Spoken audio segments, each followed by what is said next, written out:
Awesome. So good afternoon, everybody.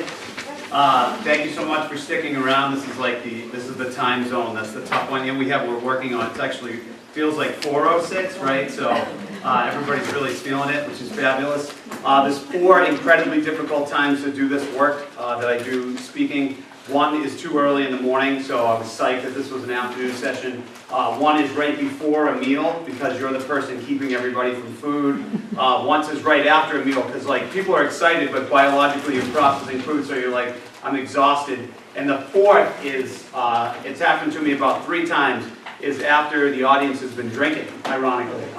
So I've been heckled by people that I got hosted to do training that had an open bar that started at 4 and my presentation began at 5 o'clock. And it's ironic that that's what our topic is about, substance use here, because as I continue to present, like people just kept getting up and going to the bar, and I just got funnier as the hour went on, right, which was great. So psyched to be with you. Glad there was no like real introduction to. I always like kind of opening with this story because in my contract now, not for Scituate because I don't have one to be here, but I typically have a written introduction that I put together that I asked the host to write, simply because of what happened to me about 8 years ago. I was presenting to a group of about 300 summer camp staff, so somewhere in the 18 to 24-year-old group, right? And my contract now says, ask the question, is there anyone that's going to speak before I speak? And if so, what are they going to talk about? But prior to this event, I had never asked that question, right? So again, big group, about 300 folks. The executive director pulled me aside just before I'm about to start and said, I just have a couple things I need to talk about. So I'm like, okay, no problem, right? So I go off to the side, and he gets up in front of the audience. And remember now, like I said, 18 to 24-year-olds, so there's a bunch of people there with some energy. They're excited to be there. He makes sort of awkward eye contact with everybody, and he looks in the room, and he goes, child predators. Remember, they're everywhere, right? And so I'm now in the corner going like, this is not what I thought was going to happen. And a few minutes turned into 20 minutes, and this is how we wrapped it up. People ask me all the time, like, where do you get your material from? My everyday life, right? So I'm in the corner, this is how we wrapped it up. And he said, and remember folks, child predators, they're everywhere. Steve Maguire. No, and I had to address it. I said, he's not referring to me, right? So I appreciate not being awkwardly introduced. So psyched to be with you here today. I'm excited to talk to you about this thing that I like to call the Parenting Plateau. And I'm actually in the process of writing a book titled The Parenting Plateau. And I'll give you sort of where this comes from and the thought process behind it. Please participate. A couple like ground rules before we get into it. Please participate as much as possible. I am going to ask you to do sort of an interactive piece on the other side of the room. I'm a huge believer that we learn a lot by movement, so I am going to ask you to get up and engage and move. And I know some people aren't wired to do that, but I'm just going to ask you to play with us for a little while this afternoon. Please make sure your phone is off, okay? It's just awkward if it rings while we're all kind of hanging out, so if you'd be kind enough to shut your phone off, that would be great. And I totally get it too. If after about 10 minutes this isn't what you thought it was going to be and you want to go to another session, it's not personal at all. Please do. I've been doing this long enough that it's not personal, and to be more dramatic, this is about an hour of your life you can never get back. So I want you to be happy in that hour, okay? So if you just get up and take off, it's not personal at all. I want you to be happy. So just a quick introduction of my qualifiers for what I'm doing here. So the 30-second version of what I do is I teach here at Scituate High School, right over there. This is my 21st year teaching in education. This is my 16th year here in Scituate. And so that's an awesome picture of one of our classes that we offer, which is called ornithology.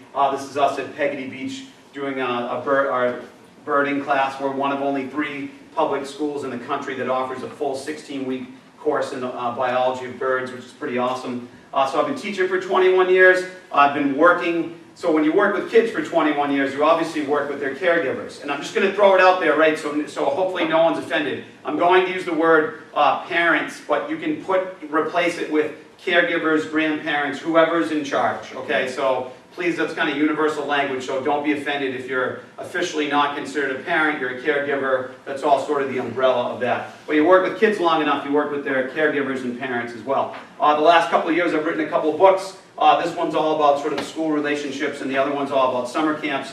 My two big clients are schools and summer camps, and I started my professional speaking business 14 years ago where I go all over the country and I work with groups just like this. Parent groups, summer camp groups, teachers, basically anybody that'll listen that thinks that what we're doing is relevant and will be helpful for you. So my biggest qualifier is I have a huge stake in this game. I live right in town. My wife's a townie. She grew up in here. Her grandfather built all the houses on Third Cliff, where all three of her sisters live in town. Like, we are entrenched in the community. And our 4 kids are going to grow up in this town. So Greta, Nolan, Scotia, M.Ed, I'll get them right, Scotia. And people like keep having kids, you won't remember their names. And Nolan down the end. But I'm a stakeholder in this too, because my oldest kid is 8 and we're already having the conversation. We're already talking about why you can't sleep over at a non-relative's friend's house, and why, and what, why is mom having a couple of drinks, and what is that all about? We're having those conversations already when people are like, because I grew up, I'm going to talk about this down the road here. I grew up the youngest of 10 kids, where nobody talked about anything. No one ever, and again, this isn't like a self-help session, but I'll just tell you, because it's important for you to know, because some of you can relate, that no one asked me how I felt, what my opinion was on anything, because it didn't matter, right? Because we have so many bodies in that house.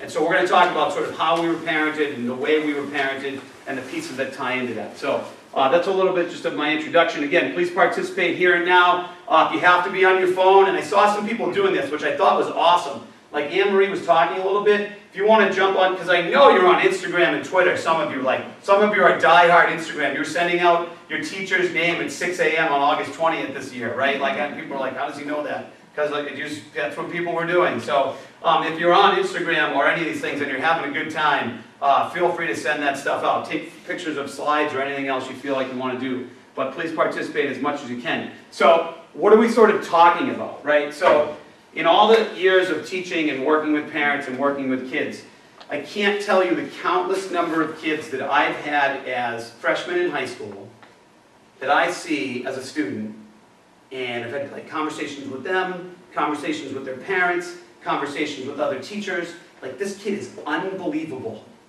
Participates in class, is excited about being here, grades are awesome, and then sadly, and this is not a lot of kids, but it's enough to be concerning, that by their senior year, their grades aren't great, they've stopped participating in things, they've definitely changed their entire friend group, they're just a totally different person, and it's shocking to watch this happen. And there's a lot of factors that go into it, but the parental plateau is part of it. It's one of the big pieces. So let me explain what I mean. So none of us, hopefully, when your child is born, you stop parenting, right? Like, someone's got to take the child home from the hospital, right? Like, you start at that really basic point.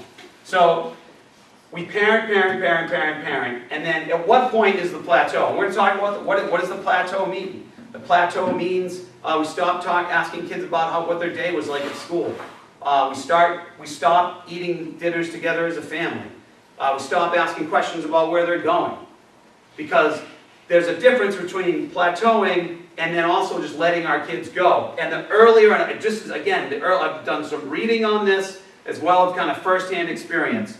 The earlier this plateau happens, back this way, where we just stop doing the things we were doing when kids were younger, the greater the chance that the kid is going to go in sort of one direction or another on their own.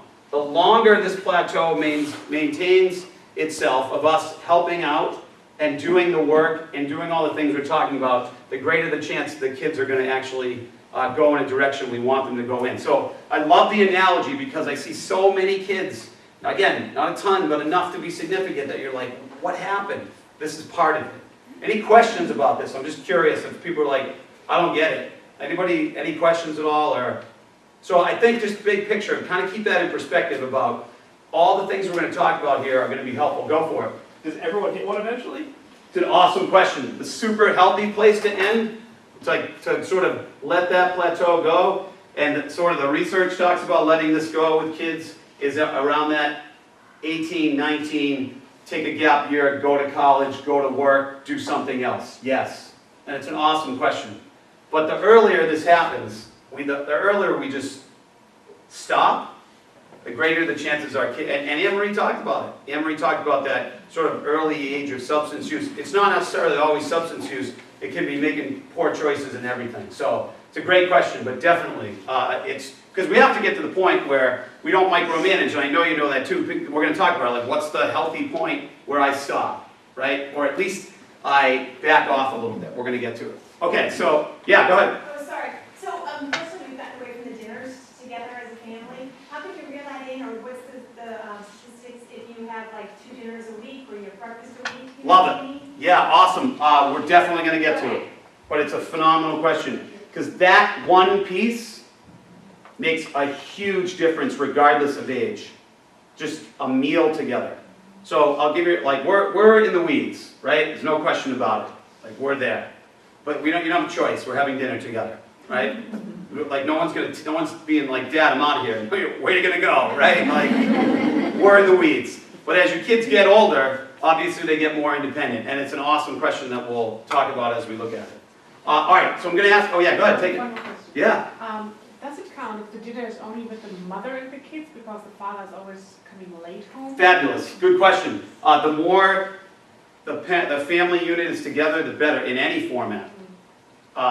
As many members as possible, but obviously the reality of it is, in that case, you do the best you can do, you know? So, we'll get to more of the details of that as we go. I want you to kind of process that as the whole premise of what we're doing here today. So I am going to ask you to participate. Again, this might be one of those like subtle, I don't do interactive games thing. I'm going to leave now as everybody else gets up and move over here. No, I mean it. Like, it's totally fine. I don't take it personally. But what I'm going to ask you to do in a second, not yet, is I'm going to ask you, I'm going to move the tables here, and we're going to fill this space. And all I'm going to ask you to do, because I don't know if you've ever been to any, from a learning standpoint, I would never insult a group of adults when it's actually really 4:18 and make you sit here and watch a PowerPoint for the next 20 minutes. I'm just not going to do it because I don't learn that way and a lot of us don't. So I'm going to ask you to do this. In a second, when we transition over there, I'm going to ask us as much as we can to get into groups of 3, okay? So the numbers won't work. Some groups will be 4. Hi, no one's keeping score, okay? So don't worry about it. I've had adult like rule followers that are like, see a person by themselves and they're in a group of 3 and they turn their back like, nope, he said 3, you can't hang out with this. Hi, none of this counts, okay? No one's keeping score here. So 3 would be ideal because it keeps the conversation moving. But if you're a group of 4, no big deal. I'm going to ask you to do this too. Please be kind enough every time we change groups. So I'm going to literally say flip 3 to try to find 2 other different people every time. Quick introduction, hi, my name is, and that's it. Like, this isn't a get to know you game, but it's a fun, good way that you're going to network and hear the way different people approach different ways. I'm going to give you about 2 minutes per question. So, just a nice way of saying if you're a human rain delay, if you're like a talker, and you might be, I have no idea, but you have 2 minutes with 3 people. So just kind of keep that in the back of your brain. So if you've talked the whole 2 minutes, you've taken everybody else's time away, okay? So keep it moving, and I'll try to keep that clock going. 2 to 3 minutes will be fair enough. Say everybody gets a minute a question, okay? But the goal is to keep it rapid fire and to get your ideas out there and to get the brain up and moving a little bit, because I would lose you at this time of day. So come join me over here and jump into a group of 3 if you could. And again, if you want to slide out the door, totally fine. One of the best compliments I ever got doing a training was that the other trainer was coming in, it was toward the end of the session, and the other facilitator came in, and we were doing this activity like this, right? And he came in and asked, he said, are you guys on a break? Nope, we're right in the middle of all the learning. And he was just, got to get people moving, so I appreciate you participating and hopefully having fun with that. Let's take a quick look at some of these. Again, I kind of throw this out there. If you have a significant other or a partner or a spouse or someone else that's not here, so these are great conversations to have with folks in regards to some emotional vulnerability and also allowing yourself to sort of learn a little bit about one another. So anybody gutsy enough they want to throw out some things you talked about, you certainly don't have to. But I'd be psyched if we did. So I put myself out there. Yeah, go for it. I was just saying, I was an only child, and I do think sometimes my parents weren't as strict because they were always like compensating for me being alone. So it was like always like more fun friends, not as many rules, you know what I mean? I mean, I turned out okay, but at the same time, I definitely didn't have, like Julie was like, I had a short leash, I'm like, yeah, I didn't have a short leash, you know what I mean? Like, they were much more. I'm not comfortable sharing that I had a short leash. And have a good afternoon. Somebody else. Yeah, go for it. So my parents shielded us from anything bad. Fascinating. So if somebody got sick, we talked about sex, drugs, those kinds of things. That wasn't off limits, but the things that, we would talk about drugs, but if someone got addicted to drugs, then you don't talk about it. Oh, You know, so it was fascinating. like you'd whisper cancer. Wow. But we would talk about a lot of the other stuff. Right. Interesting. Love it. Thanks for sharing so much. Appreciate it. Anybody else? Yeah. I was part of a second family, so I had one parent that was much older and felt like he was kind of done. Interesting. You know, like the second wife can take care of the second family. Got it. I think that might be not uncommon. Yeah. Great. Anybody else? Yeah, this is fabulous. So everybody, I mean, as if we continue to talk, people would be like, oh yeah, yep, totally relate. That makes sense. Go. So I grew up in an alcoholic family, and I'm a recovered mom of 3 years. So we never talked about drugs and alcohol, and that's all I do is talk about. Oh, sorry. No, it's all right. Yeah, right. Yeah, so All we do is talk about drugs and alcohol and how to cope and how to deal with anxiety and stress. yeah, definitely. Awesome. Good. Thanks for sharing that. Anybody else? Love it. So the big thing to kind of keep in perspective about that question is, you know, it goes back to, I mean, we talk about education, like, there's no way that I could teach the way I was taught growing up. No way. Like, we used to have this thing called the chalkboard where, like, you'd push chalk against the wall and words would happen, right? Like, or paper. We used to use this stuff called paper, right? If I teach the way I grew up, my kids would be like, I have no idea what you're talking about, right? So, parenting has changed because our kids have changed a lot. And we're going to talk much about that as we look at it.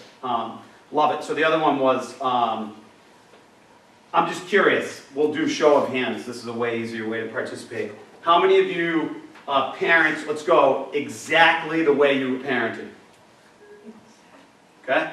How many of you kind of halfway in the middle, like sort of the way you were parented with your own spin on it? Okay? How many totally opposite, like there's no way I would? Fascinating. Right? Okay. Interesting. So again, you talked about the why or the why not. Good conversation to have with other folks about it. The qualities that make you a great parent. I love it. Go for it. Please don't be shy. Maybe something you heard, if you're a little too humble to share your own. Maybe something you heard someone else say. But qualities that make, go for it. Finish every single night saying, I love you and I'm proud of you. Love it. Every night, I love you and I'm proud of you. And here's like the long-term psychological research about that, regardless of age. So people are like, I could never tell my 18 that they want to hear it. 16-year-old wants to hear it. 18-year-old wants to hear it. Right? So we do one of these, I just do the simple, like, you can be anything you want when you grow up. That's it. Like some sort of, hey, something positive, right? Great. What else? Love it. Please go, like, toot your own horn here. This is what this is meant to do. Go. Fiercely loyal. Fiercely loyal. Love it. Flexible. Flexible. Fabulous. What else? Yeah. Open to different suggestions or opinions. Love it. Open. I'm going to talk about that. We'll get to, well, I'm jumping ahead of myself. That's a great one, though, right? Being open to other people's, yeah. Patient. Patient. Love it, right? Oh, let's do this. This is a great one. Please join me on this because this is so fun. I do this with a ton of parent groups and it gets a lot of awesome positive feedback usually afterward, okay? So can you just join me in a second? Thumbs down means not at all. Thumbs in the middle is like, eh. And thumbs up means definitely. Please rank your level of like natural patience you feel like you were born with. Go for it. Fascinating. Okay. Double thumbs down over here. Okay. How about this, right? This is so fun. So a lot of you can probably attest. So 4 kids later, 21 years of teaching, coaching, all this stuff, my natural level of patience has gone from this to about this. Really, it's just like, you talk about being hardwired. I feel like there's a genetic piece to that where it's just whether, there's definitely some environmental influence, But what is your trigger like? I don't know what it is. Are you really good? It's another great quality. Are you really good at tapping out? Real like WWE stuff, wrestling, where you're just like, all right, I got to get out of this situation because if I don't, it's not going to end the way I want it to, right? So kind of knowing that and knowing what your partner or a significant other or a friend or whoever has is definitely an important piece. Anything else people said that you feel like you have a great quality of? Yeah, go. Empathy. Empathy, love it, great. Anybody else want to share? Go for it. Yeah, go for it. Consistency. Consistency, fabulous, great, awesome quality to have. So definitely things you should be proud of and celebrate. Areas you want to improve, I would have done patience immediately. Anybody want to throw it out there? What else are people talking about? Yeah. Being in the now. Being in the right now, and it's fascinating. Part of the plateau that we talk about is that there's so many of us. It's nice to have a plan, and remember that plans change, right? So there are kids that, this is crazy, there's a preschool on Long Island that's $1,500 a week, right? $1,500 a week or $1,500 a day. I'm sure it's a week, right? Okay. But all of the kids have scheduled set planners, right? They give all their kids, their preschool, like planners. Where it's like, we're going from this to this, and then, okay, that long term, that has an impact on kids' health, right? Free play. Free play is something that so many parents are so afraid to do, just kind of let their kids play within reason, right? The new playground is a phenomenal example of this. Just a cycle, just like, don't say you're doing this, but just like take a step back and watch the diversity of parenting styles, right? So, and then on the element with the kid, right? Okay, we're going to talk about how that develops and changes. Or parents that you're like, which happened to us Friday. Like, I'm pretty sure I know where 3 of our 4 kids are. Right? Can't make it up. I have called my wife one time with 2 of the kids and I said, Jess, I'm just confirming you definitely have the other 2. She's like, yep, am I okay? Right? So, disorganization would be a quality that right? Fabulous. So, some other things that are we talked about too. We didn't get to this one, but this is an awesome question. The final one here is why do people stop parenting? So curious. I'll show you why here in a second. What else? Yeah, go. Plain and simple, there's not enough time in the day. Time. What else? Lack of support. Lack of support. Go. You think the kids are old enough to be on their own. Love it. And so that changes for a lot of people. Some people think that's 10. Some people think that's 8. Some people think that's 16. Right? So interesting. What else? Go. When kids get their driver's license. When they get their license, a significant event for folks, right? Great. What else? Yeah. Stay-at-home moms want to get back to their jobs because the kids are grown up now. All right, so stay-at-home mom or dad wants to get back to work. Yep, great. Yeah. Kid starts pulling away and you pull out. Right, kids start sort of pull away and please, I'm not going to get this extreme, but I do want to tell you this piece. If you haven't seen the interview with Dylan Klebo's mother, Dylan Klebo was one of the 2 school shooters at Columbine. And I'm all just throwing this out there for food for thought, not to put it like somber end or part of the afternoon.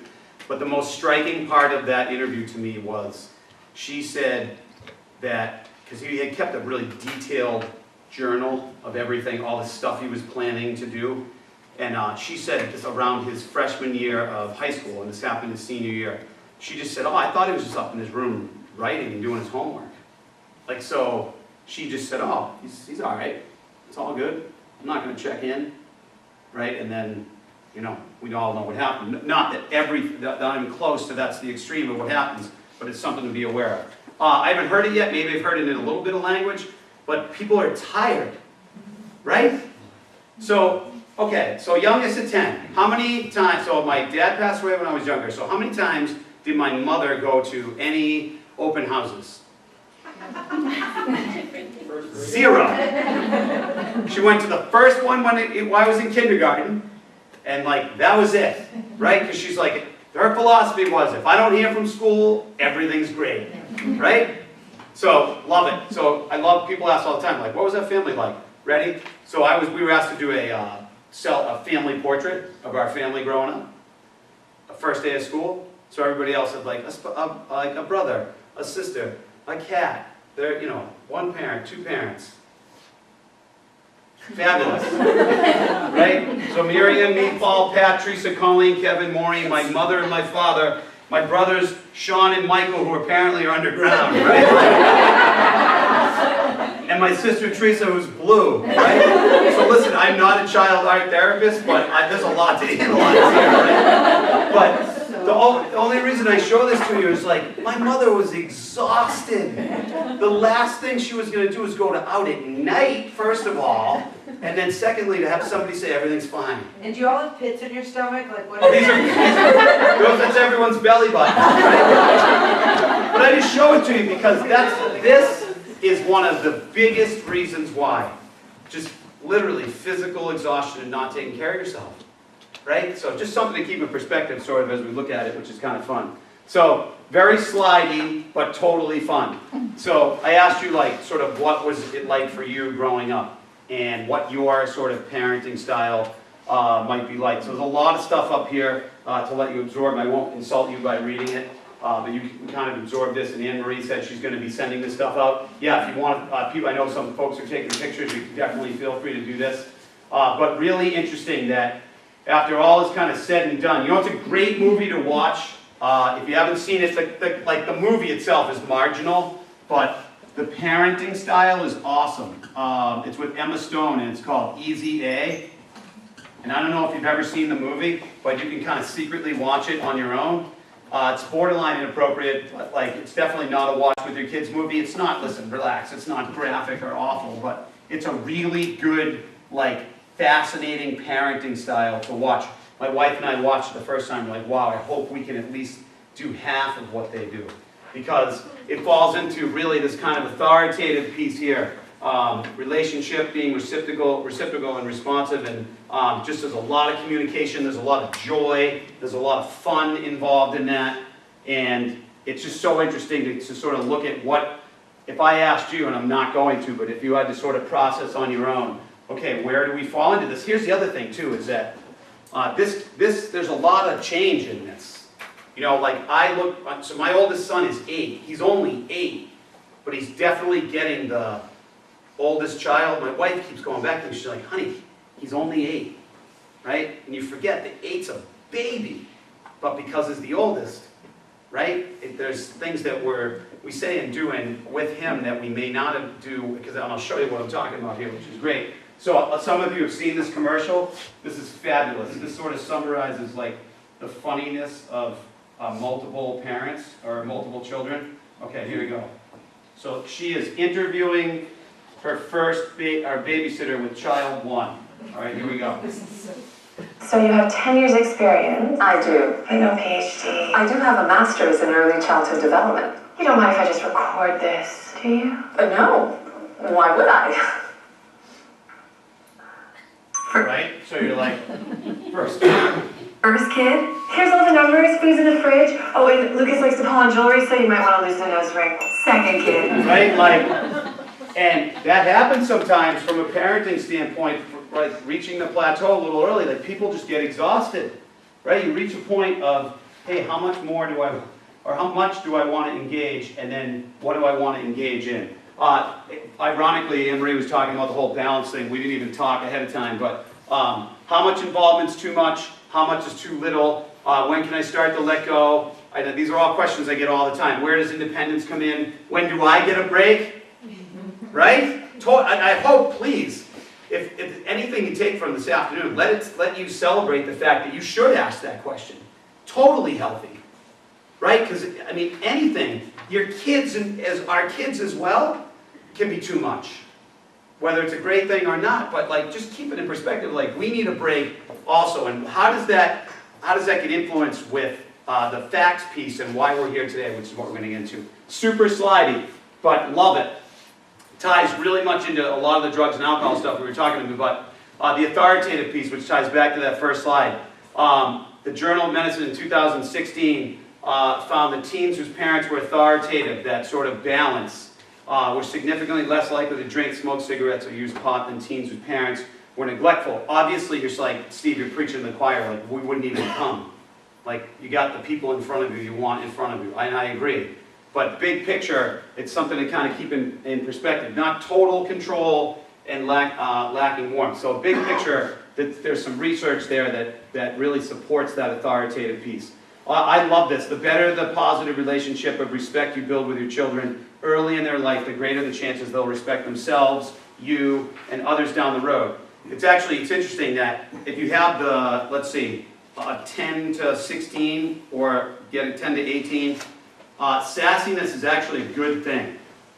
Some of you are like, come to my house, right? Like, tell my son that or my daughter that. But it actually is. You want a little sassiness. You want a little bit of pushback, because what that will do in these situations is your kid will be resilient enough to say, hey, no, not for me. Like, it's not my thing. Or I'm going to do my own thing, or no thank you. Right? Instead of cower and maybe go along with something, make a choice that they wouldn't. So a little bit of sassiness is not a bad thing to kind of keep in perspective as we look at it.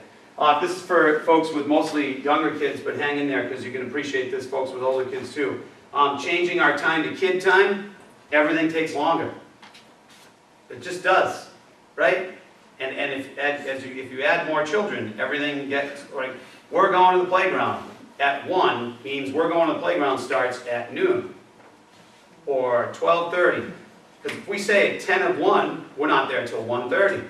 But here's what happens. We take adult time and try to jam it into kid time, right? And we say things like, and we talk about keeping kids with their agendas at really young ages. We say things like, hey, we're going to the playground in 15 minutes. I mean, tell a kid to count 15 minutes. A younger kid, that means nothing, right? But say, hey, we're going to the playground now, grab your jacket, let's go. So putting it and phrasing it in a way and kind of keeping it in perspective that adult time and kid time are a lot different. This is a big one. From a parental plateau standpoint, I hope if there's anything you take away, it's just kind of general awareness. Where are my kids? Who are my kids with? What are they doing? Even when we parents are present with them. And this goes for any age, really. Any age. And I know some of you are like, my kid's 18, my kid's 17, I want to be able to let go. I totally understand that. But these questions are universal. I mean, again, I'll use the playground as an example. I can guarantee, yeah, go, take it. I was just going to say, that last part, technology. That's an awesome question, and ties me right into a nice little self-promotional commercial. In February, we're going to be doing an entire social media piece surrounding kids and social media and what it is, and some of you sitting here have been to ones that I've done. It's going to be totally refreshed and updated, and we're going to talk all about the good side and the negative side. You'll hear from Facts about that stuff, but that's kind of our goal. But you're right, this is such a tough one, particularly, so it can be helpful in a way too, but always sort of knowing this piece. How many times, the beach is a great example. Yeah. Someone just, may I? Nonverbal, she just went, right? Like, it's so true though, right? Please know I'm not mocking you, I'm like right there with you. The beach where you're just like, I 100% know this parent doesn't know where their kids are. Right? I don't know if you've ever, I'm always in teacher mode, right? Someone was just like, that was me, sorry, no. But I like just 100% teacher mode where I'm like, hi, these are your kids, right? People are like, who's the crazy guy on the beach, right? But it's unbelievable. This is, I mean, that's a safety piece, but emotional health is more important. And your kids they'll push back, older kids push back on this. We're doing this because we love you. You're a member of our family. That's what you're here. That's why we're here. We want to know where everybody is all the time. Routines are a huge part of it. And Steve and Jen were talking about this. Regardless of age, obviously you're not checking in on bedtime, but curfew, right? Curfew with older kids. Meals, talked a little bit about meals. So some of the background on meals talks about if you can shoot for two meals as a family and have one of those be Sunday or Monday. To sort of set the tone for the week and kind of go over, hey, this is what some of the plans are, don't forget about X, Y, and Z. Schoolwork, friends, activities. I'm always amazed, like when we have 1 or 2 date nights a year, and we go out, and not healthy by the way, we're trying to get more, and there's little kids out at like 10 o'clock. I'm like, my wife's like, shut up, don't say anything. I'm like, I'm not that crazy, I wouldn't say anything. But you don't know the whole situation too, I get it. Like, you don't know people's paradigm fully understand that. But bedtime and routines as much as possible, and obviously we have specials and times of the year that are different, things like that. But I mean, Tuesday night for Halloween, hi, how'd Wednesday go if you have young kids, right?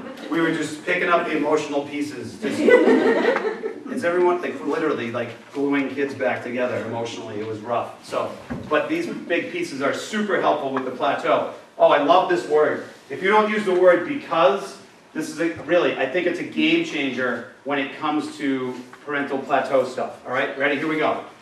So you should welcome your kids' questioning in a positive way. And don't participate if you don't want. All right. How many of you grew up with occasionally got a because I said so? Wow, fascinating. Okay. Right. Okay. Right. So because I said so is definitely goes into that. It's beyond authoritarian. It gets into that sort of autocrat stuff. I'm not telling you not to use it, and you might want to push back on me with this. Completely fine. However, rules with no explanation to kids makes no sense to them. So this is just an adult skill to teach them as they get older. You need to be home by 6 because we're having dinner as a family, and that's important family time for us. See, I feel like I get to because I said so after I've given the reason, like, Right. just because I said so. Right. Okay, so you've given this, and what's the response? But. Yeah. Oh, you know what? It's a great one. So we've tried to keep. So this is great. This is awesome. So I get that. That's even with my 8-year-old. This I'm already getting this. Okay. So we've said we're going to start eliminating this word. Your first word. So he'll say it, and we'll say stop. Try a new word. Because we're not even going to have the discussion of but. It's a version of this. Yep. Having the rationale can help kids at least. They might push back, but at least they can process it. But because it's really, think about it even as an explainer to your kids about anything, and it might fall back to this for you, because it can simply be, it's because I said so can turn into because I love you. And it's an easier, softer way to phrase because I said so. Just throwing it out there. Go. What's hard for me is I can be authoritative. I can be, what's not authoritative when you go too far? What's the next one? Sort of autocratic, yep. Yeah, so I will force my 7th grader to do things she doesn't want to do, and then it makes the experience very unpleasant. Right. So that's where I struggle. She will watch the family movie. She will go to Vermont. She will go to dinner. But during it, she's checked out. Even though I take the technology away and bring out the stuff she likes, she's kind of like...